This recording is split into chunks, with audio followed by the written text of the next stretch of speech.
तो ये मेरी लेसन प्लान डायरी है और ये फर्स्ट लेसन प्लान है। तो ये मेरा फॉर्मेट है जैसे मैंने बनाई है। काफ़ी सारे फॉर्मेट होते हैं लेसन प्लान डायरी लिखने के। तो मैंने यहाँ पे पाठ योजना एक, देन उसके बाद दिनांक जो कि मैंने अभी डाली नहीं है, और जैसे ही कुछ होगा मैंने सोचा कि छुट्टियाँ हैं तो बना के रख लूँ। तो मैंने अभी डेट छोड़ी हुई है, तो जब भी आप डेट डिलीवर करेंगे जब लेसन, वो डेट आएगी। क्लास लिखी है, देन उसके बाद हमारा है विषय, तो हिंदी व्याकरण, और प्रकरण मतलब उप विषय जो टॉपिक है वो लिंग और उसके भेद, एक ग्रामर का टॉपिक है। देन उसके बाद जो मीडियम है, वैसे ये कंपलसरी नहीं है क्योंकि हिंदी है तो हिंदी में ही पढ़ा रहे हैं, बट लाइक एसएसटी या कुछ पढ़ा रहे हो आप तो उसको हिंदी इंग्लिश माध्यम कर सकते हो। इतना कंपलसरी नहीं है ये, ठीक है। लिखना चाहते हो तो लिख सकते हो। और इसके अलावा है कालांश, मतलब कौन सा मतलब पीरियड कितने टाइम का है, अवधि कितनी है, तो 45 मिनट, और मेरा नाम ज्योति है। तो सामान्य उद्देश्य, ठीक है। सामान्य उद्देश्य हमें लिखने हैं और फिर हम लिखते हैं विशिष्ट उद्देश्य, ठीक है। अभी सामान्य उद्देश्य क्या है, छात्रों को हिंदी भाषा का ज्ञान करवाना, ठीक है। ये एक जनरल ऑब्जेक्टिव है जो कि मतलब सभी बच्चों के लिए होते हैं। मतलब जनरली अगर आप हिंदी पढ़ रहे हैं तो आप में क्या क्या चेंज आएंगे, ठीक है। ये सब्जेक्ट से रिलेटेड होते हैं, ठीक है। जैसे छात्रों को लेखन कौशल में वृद्धि करना, छात्रों को व्याकरण संबंधी नियमों का ज्ञान कराना, छात्रों के शब्द भंडार में वृद्धि करना, छात्रों में हिंदी भाषा के प्रति रुचि उत्पन्न करना। तो ये सभी क्या है, जनरल ऑब्जेक्टिव है कि हिंदी जब बच्चा पढ़ेगा तो उसमें क्या क्या चेंजेस आएंगे, ठीक है। और उसके बाद है विशिष्ट उद्देश्य। विशिष्ट उद्देश्य होंगे टॉपिक से रिलेटेड, कि बच्चा टॉपिक पढ़कर क्या क्या उसके अंदर चेंज आएंगे, वो क्या क्या चीज़ें जान पाएगा। और हमारे जो जनरल ऑब्जेक्टिव होते हैं वो होते हैं कि सब्जेक्ट को पढ़ने के बाद उसमें क्या चेंज आएंगे, ठीक है। जो जनरल होता है वो सब्जेक्ट से रिलेटेड होता है, और जो विशिष्ट होता है, ठीक है, जो स्पेसिफिक ऑब्जेक्टिव्स होते हैं आपके, वो होते हैं कि टॉपिक को पढ़कर बच्चे के अंदर क्या चेंज आएंगे, ठीक है। तो छात्र जो लिंग के प्रति जानकारी दे सकेंगे, छात्रों को व्याकरण में लिंग की उपयोगिता समझा सकेंगे, छात्र लिंग को परिभाषित कर सकेंगे, छात्र लिंग शब्दों को वर्गीकृत कर सकेंगे कि स्त्रीलिंग है या पुल्लिंग है, ठीक है। और मौखिक लिखित रूप में भी बच्चा बता सकता है, बोलकर बता सकता है। और छात्र दैनिक जीवन में जो लिंग का व्यवहारिक रूप को जान सकेंगे। जैसे बच्चे करते हैं ना, छोटे बच्चे भी होते हैं कि लड़का लड़की में कन्फ्यूजन क्रिएट कर देते हैं कि वो है बोल रहा है, ठीक है। तो वो सब चीज़ें उनको लिंग के माध्यम से समझ आएंगी, ठीक है। अब उसके बाद है यहाँ पर एक पॉइंट है जो कि मैंने छोड़ दिया है, छोड़ना नहीं, ठीक है। और मौखिक लिखित रूप में भी बच्चा बता सकता है, बोलकर बता सकता है। और छात्र दैनिक जीवन में जो लिंग का व्यवहारिक रूप को जान सकेंगे। जैसे बच्चे करते हैं ना, छोटे बच्चे भी होते हैं कि लड़का लड़की में कन्फ्यूजन क्रिएट कर देते हैं कि वो है बोल रहा है, ठीक है। तो वो सब चीज़ें उनको लिंग के माध्यम से समझ आएंगी, ठीक है।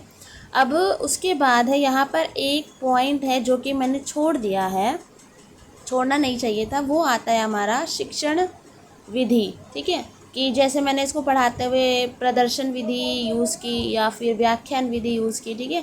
तो वो मैंने छोड़ा हुआ है, वो मैंने आई थिंक नेक्स्ट वाली में लिखा है, हाँ इस वाली में, ठीक है।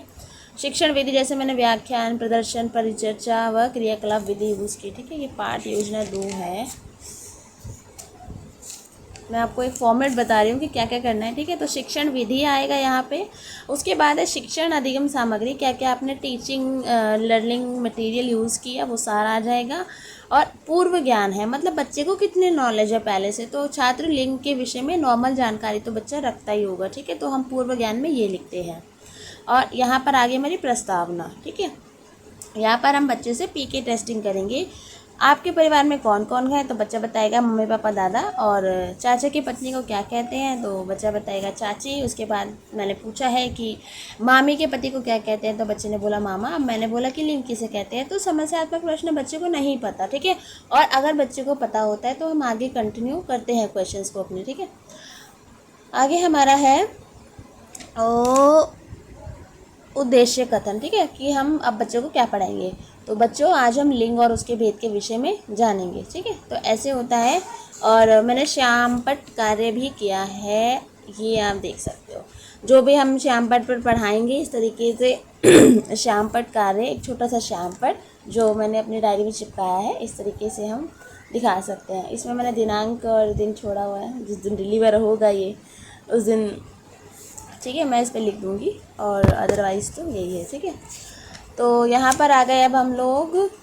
अब ये वाला फॉर्मेट कैसे बनेगा, देखो इसमें क्या है, शिक्षण बिंदु, प्रस्तुतिकरण पे आ गए हम लोग, प्रेजेंटेशन पे। ठीक है, शिक्षण बिंदु की पॉइंट क्या है, क्या पॉइंट समझा रहे हो, उसके बाद अध्यापक क्रिया, टीचर ने क्या किया, क्या समझाया, क्या क्या बताया, और यहाँ पर आएगा छात्र क्रियाएं, छात्र ने क्या किया, या मूल्यांकन होता है ना, बीच बीच में हम बच्चे से क्वेश्चन पूछ लेते हैं, तो वो चीज़ आएगी यहाँ पे। और छात्र बीच बीच में क्या कर रहा है, जैसे मैंने लिंग है उसकी परिभाषा दी कि जिन शब्दों से हमें पुरुष या स्त्री होने का बोध होता है उसे लिंग या लिंग शब्द कहते हैं। तो बच्चा क्या कर रहा है, ऐसे में वो ध्यान से सुन रहा है। और अगर मान लो मैंने क्वेश्चन पूछ लिया बच्चे से, तो बच्चा क्या कर रहा है, ऐसे में वो ध्यान से सुन रहा है। और अगर मान लो मैंने क्वेश्चन पूछ लिया बच्चे से कि बेटा लिंग किसे कहते हैं, तो यहाँ पर मैं क्वेश्चन लिखूंगी कि बेटा लिंग किसे कहते हैं। ठीक है, तो ये मैंने एग्जाम्पल दिए, तो बच्चा ध्यान से सुन रहा है और बच्चा जवाब, यहाँ मैंने लिखा कि बच्चे बीच बीच में जवाब भी देंगे। तो बच्चा जो कर रहा होगा उस टाइम क्लास में वो लिखना है। और इसके अलावा आप बीच में कोई क्वेश्चन पूछते हो तो वो भी लिख सकते हो। ठीक है, तो ये लिंग के प्रकार हो गए, मैंने बताए हैं।